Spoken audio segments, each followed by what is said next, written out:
Hello, everyone. Welcome to another soulful sip contemplation. As always, I would like to invite you to grab one of your favorite drinks, tea or coffee, like in my case, and join me for a deep contemplation about a journey into person centered living for a life affirming future for all. This contemplation is inspired by theories of Carl Rogers. I read his book, A Way of Being, which truly inspired me and made me to think about ways of integrating his approach to my personal life, but also as a business person to the world of business as well. Initially, I wrote an article, which I'll be linking in the description, but I think this is such an important concept that I thought is worthy of a conversation as well. Let's start with a quote that I used to begin my article to. This will reveal the essence of why we need this type of approach and why it's really important for us to reimagine and rethink in different ways. It seems clear that if we are to navigate the coming turbulence, the situation demands drastic changes in the purposes, values, behavior, and the guiding principles of our lives. We are going through big changes. I think when things started getting more seriously complex and chaotic a couple years ago, some of us assume that this is just a temporary turbulence. But with everything becoming more and more complex each and every day, with climate change, with all these diversities and fragmentation of point of views and disturbance of our peace, it's only becoming more and more challenging. And if there is one thing that's clear, old systems that we built based on the old principles is not working anymore. It's really inviting us to rethink and imagine different ways of approaching the complexity of life, the changing nature of life, finding better ways of aligning with life, and making better choices that are life affirming, building better systems, better businesses, better families, better societies that are aligned with our own human essence. But before we go there, let's start with the definition of what it means to be human centered. So, according to Carl Rogers, it means believing that each individual is unique and we are innately capable of actualizing our own potential given the right caring conditions. In that sense, it's really like planting a seed. There's a seed in us. And if we can give the right sunshine, if we can give the right water, if we can give the right context, we can flourish. We can bring the gifts that are innately in us. And if we can see human nature this way, it requires a total different kind of approach that's more accepting, that's more nurturing, that is more open. Because our current systems always focus on control, domination, believing the bad side of humanity, which there is, but there's a difference in terms of our starting point.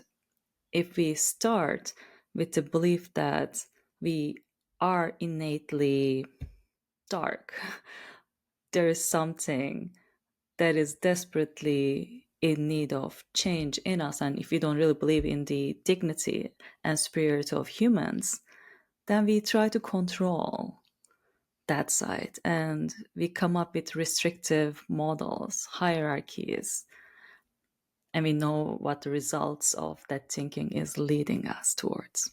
But if we truly believe in the goodness of humanity as a starting point, then if we really try to build the systems that's going to bring that side of humanity more into life, we might have better chances of survival.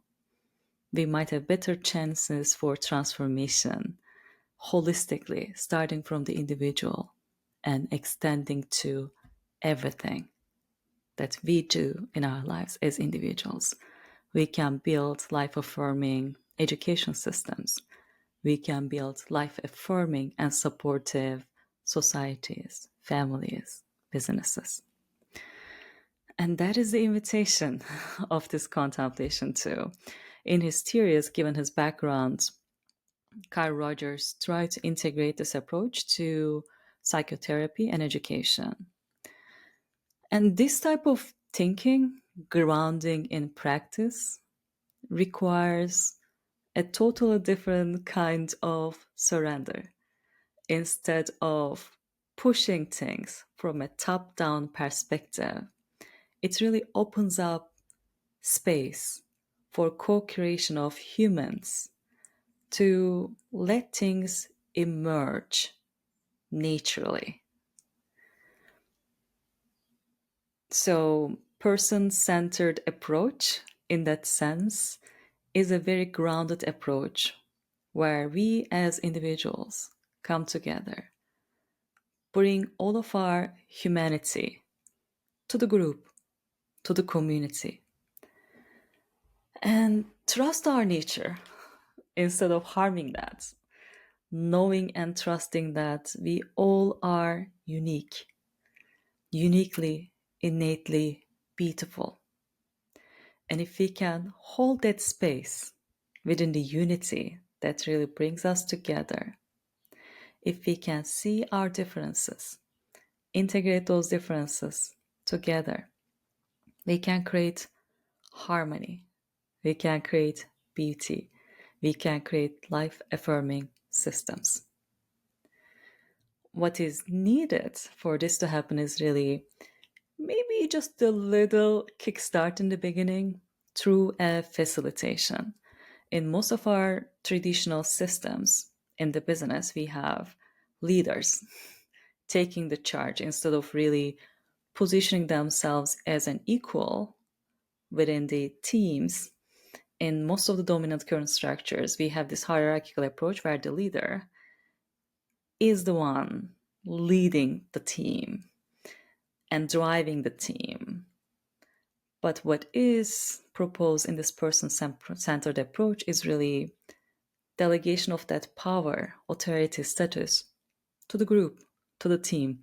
In that sense, leader is stepping down to the level of the team and transforming into a role of a facilitator, bringing more of the context, that safe and nature nurturing context to the team for everybody in the team to feel safe so that everybody can bring their own humanity, dignity, their individual differences to the team, and then whatever is supposed to emerge from that space has enough freedom for that flourishing to happen.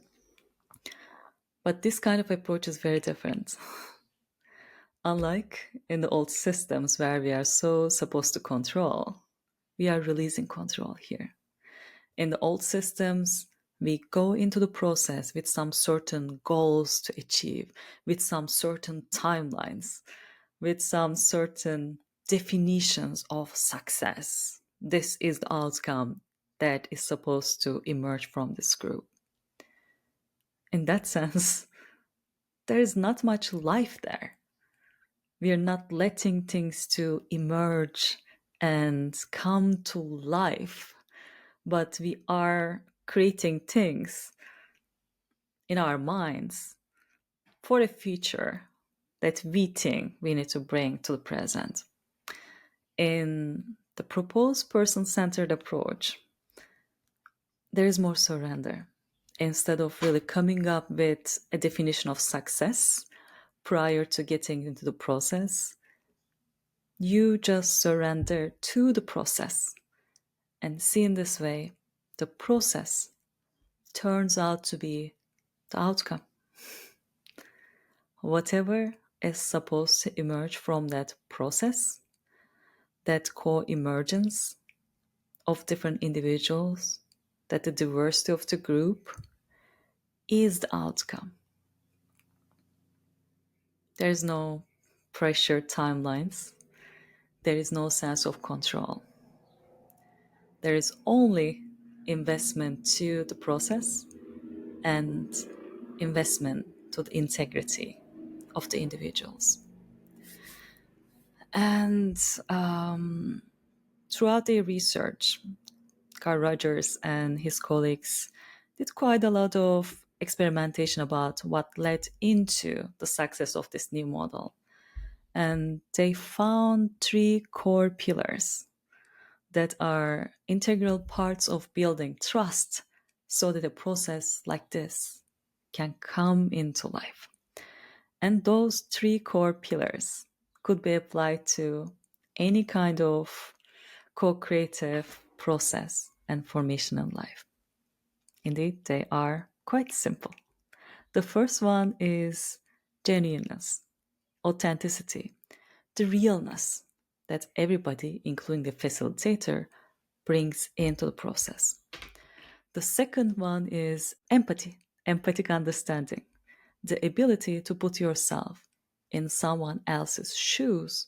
So, the first step, authenticity, can show us our differences. And with empathy, the second step, we can see those differences. And through those differences, we can put ourselves in the shoes of others and literally unite through those differences. And the third step is caring, unconditional, positive regard, caring about the uniqueness of each individual and celebrating those uniqueness.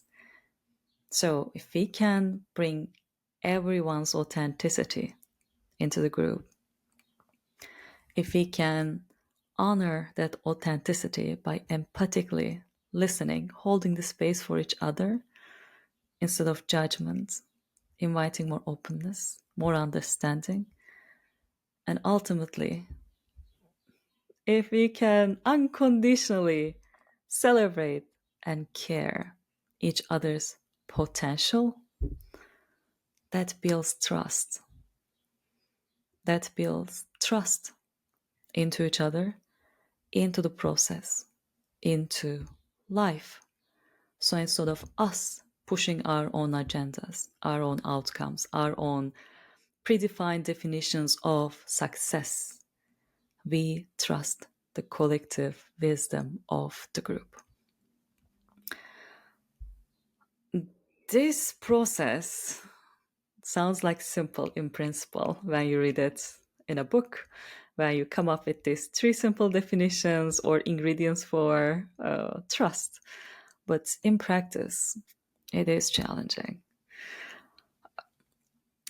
Synchronistically, while I was reading this book, I was also a part of another community, Presencing Institute, and a specific project presented by Presencing Institute was ULab, where we go through a system level transformation. And as a group of 5 or 6 international individuals, we've been experimenting to bring a person-centered approach without really knowing that it's the same approach named by Carl Rogers as person-centered approach into our community. So as a group of 4 or 5 people, we had this idea of letting living organizations valuing all of existence to bring a regenerative approach to the way that we hold the space for community, for value creation to happen. And it required us to be different. And as a part of you approach, the first part of the you process is very much related to releasing our own self identities, releasing our expectations, releasing our own limiting belief systems, opening our minds, releasing our concerns, opening our hearts, releasing our own self will towards some certain outcomes, and with full surrender, with full trust into the process. You come to the bottom of the you with that full release. So, in the second half of the you process, you can emerge as a team. You can let things emerge out of your own existence. So, it's literally the same definition of this person centered approach. Instead of us forcing something to happen, how can we let go of everything? Just only open our hearts, minds, and fully bring all of ourselves authentically, fully bring our empathy so we can hear each other and, in the end, care for each other. It has been a 4-month journey, and in the initial stages, this is, of course, my personal observation. But we also had hundreds of teams sharing their experiences, so there's definitely some resonance from other teams that have been going through the same experience as well. In the initial stages, I felt like there was so much dissonance in the group. We were so uncomfortable with not knowing.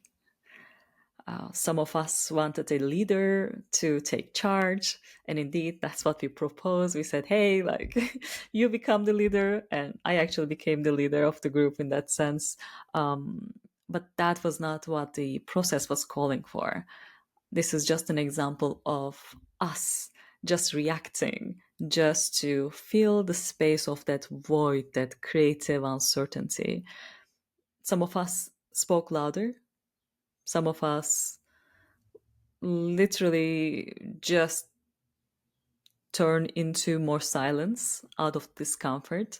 So we were able to see all these different reactions of the uncertainty: anger, feeling confusion, not knowing what to do, feeling the urge to do something, just to do something, because that uncertainty of letting things go and not knowing what's going to emerge from that space in practice was not easy with all of our differences.